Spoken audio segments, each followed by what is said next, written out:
हुए महकमा पासपोर्ट ने कहा है कि कफालत की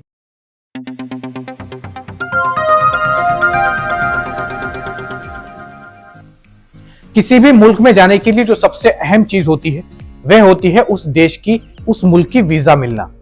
अस्सलाम वालेकुम, मैं हूं ताहा नसीम। आप देख रहे हैं TN अरब हिंदी न्यूज। मैं आप लोगों के लिए लेके आया हूं सऊदी अरब से जुड़ी कुछ खास और अहम खबरें। वीजा को लेकर आज एक बहुत बड़ी अपडेट आ रही है और इसके अलावा इकामा और जो गैर मुल्की सऊदी अरब के अंदर काम करते हैं, बिजनेस करते हैं, उनके लिए बेहद जरूरी जानकारी आई है।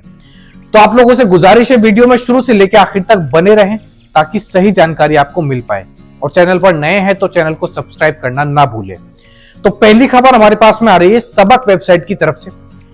सऊदी फॉरेन मिनिस्टर का एक बयान आया है जिसमें इन्होंने इस नए ऑफर के बारे में, नए फीचर के बारे में जानकारी दी है। विजन 2030 को मद्देनजर रखते हुए सऊदी अरब के अंदर एक नया वीजा पोर्टल खुलने वाला है जो कि पूरी तरीके से डिजिटल होगा, यानी कि आपके मोबाइल और कंप्यूटर पे होगा। और इस पोर्टल के लॉन्च होने के बाद में वीजा निकालना किसी भी आम आदमी के लिए उतना ही आसान हो जाएगा जैसे कि सोशल मीडिया स्क्रॉल करना हो। बताया जा रहा है कि इस वीजा पोर्टल पर 50 से ज्यादा इंटरनेशनल और नेशनल ऑफिसेस रहेंगे वीजा के।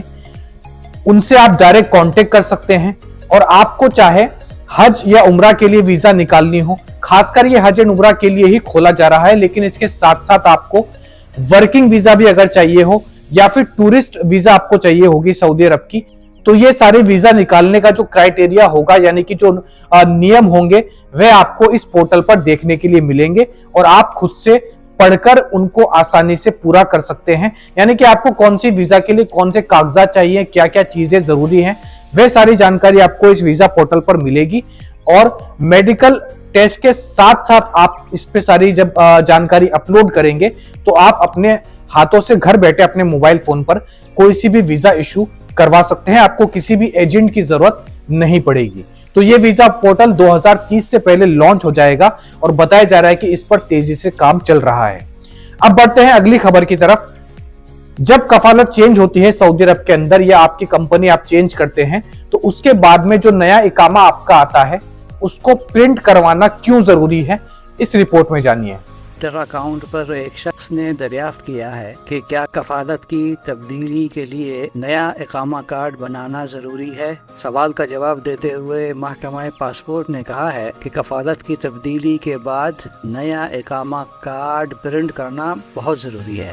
महकमा पासपोर्ट ने कहा है कफालत तब्दील कराने के बाद इकामा कार्ड दूसरा प्रिंट कराना होगा। ममलकत में डिजिटल सिस्टम के जरिए इकामा कार्ड अपने मोबाइल पर भी खोला जा सकता है। वाज़ेह रहे कि जवाजात के जवाबित के तहत इकामा कार्ड में कारकुन के कफील या कंपनी के नाम के अलावा आजिर का सीरियल कंप्यूटर नंबर भी दर्ज होता है। कफालत तब्दील कराए जाने के बाद कफील का नाम और सीरियल नंबर भी तब्दील हो जाता है, जिसके बाद दूसरा कार्ड जारी कराना जरूरी है।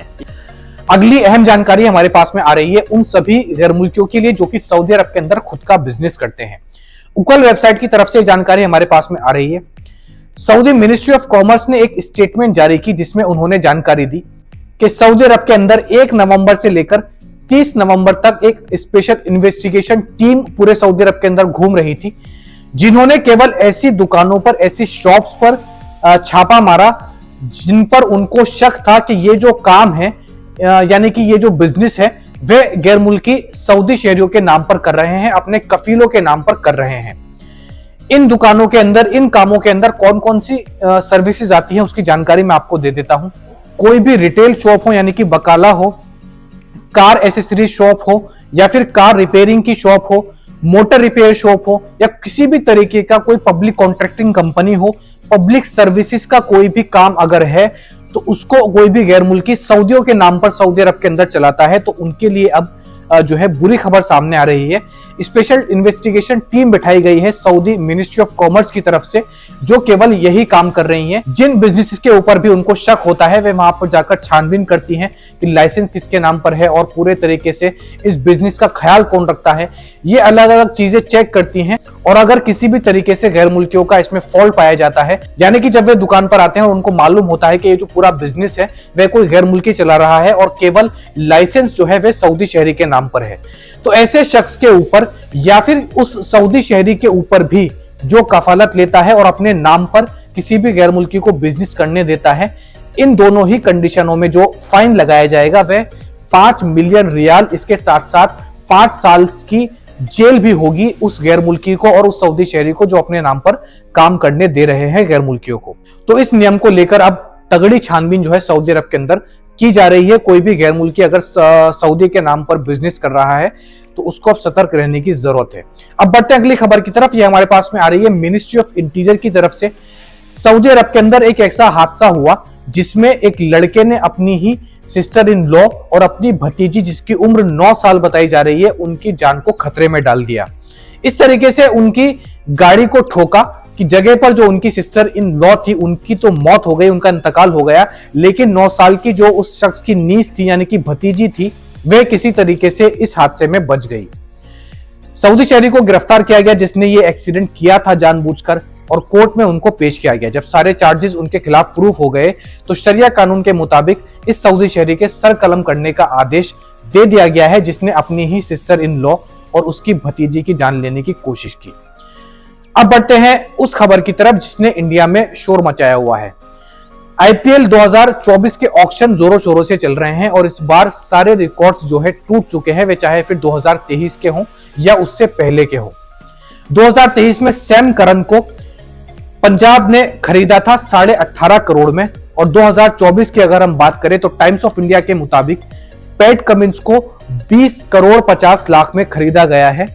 लेकिन इसके ऊपर भी एक प्लेयर बिका जो कि ऑस्ट्रेलिया से ही ताल्लुक रखता है। मिशेल स्टार्क सबसे महंगे खिलाड़ी बन चुके हैं आईपीएल 2024 के ऑक्शन में बिकने वाले। इनको जो खरीदा गया है 24.5 करोड़ में खरीदा गया है, जो कि इनके 8 साल के आईपीएल के करियर में भी सबसे बड़ी रकम है जिस टीम ने इनको खरीदा है। तो इस साल के सबसे महंगे प्लेयर बन चुके हैं ऑस्ट्रेलिया के मिशेल स्टार्क और दूसरे नंबर पर आते हैं जिन्होंने इस बार वर्ल्ड कप जीता, पैट कमिंस। तो ये थी आज की कुछ खास और अहम खबरें सऊदी अरब से जुड़ी हुई। ऐसी खबरें मैं आप लोगों तक डेली लेकर आता हूं। सऊदी अरब के अंदर कोई भी नया कानून आता है उसकी अपडेट सबसे पहले मैं आप लोगों तक पहुंचाता हूं। हमसे जुड़े रहने के लिए हमारे चैनल को सब्सक्राइब करना ना भूलें और वीडियो पसंद आई हो तो वीडियो को लाइक भी कर दें। मैं ताहा नसीम अब आपसे इजाजत चाहता हूं। इंशाल्लाह कल आपसे फिर मुलाकात होगी मजीद खबरों के साथ। तब तक अपना ख्याल रखें।